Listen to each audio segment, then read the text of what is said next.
خب پسر جان، امشب همه دور همیم یه فیلمی بذار نگاه کنیم. با بزرگ جسارتا شما که نمیبینی. اب نداره عزیزم، گوشام که هست. باشه بفرما. الان تو خودت من رو آقا اصیلی هستم. منم یه نمه رو همون رجب. من رو کمیلم. منم رو خود مسلمم. اینم که رو منه. پسر جان این چه فیلمی برداشتی گذاشتی؟ چرا اینا همه رو همن؟ با بزرگ به جان خودم این بازی گلیا پوچه، نمیدونم اینا چی دارن میگن. پسر جان من کورم، کر که نیستم، دارم میشنوم اینا چی میگن. آقا شما یکم دیگه فرصت به این بره جلوتر بهتر میشه. باشه. آقا ادیب زاده با این بازی.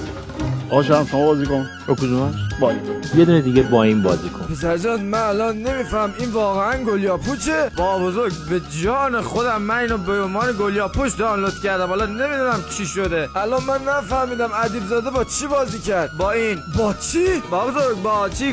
با گل بازی کرد. پسر جان تا به جای باریک نکشید اینو قطعش کن. به جان خودم این گلیا پوچا یکم دیگه فرصت بدی بره جلو خوب میشه. خیلی خوب. 2 دست داد به آقا رضایی. من تو چپ اوستام. دیگه واقعا اوضاع داره از کنترل خارج میشه. بابا بزرگ خفه شو. این چه فیلمی برداشتی گذاشتی؟ یکی تو چپ اوستاس، یکی رو اصیلیه. اون ادیب زاده داره با این بازی میکنه. جمع کن فیلمو. با بزرگ منی، چپت گل. چی میگی حمال؟ میگم بیا اینو جمع کن. با بزرگ یه دونه با چپت بازی کن. با چپ بازی کنم. بیا. بابا بزرگ این که راسته.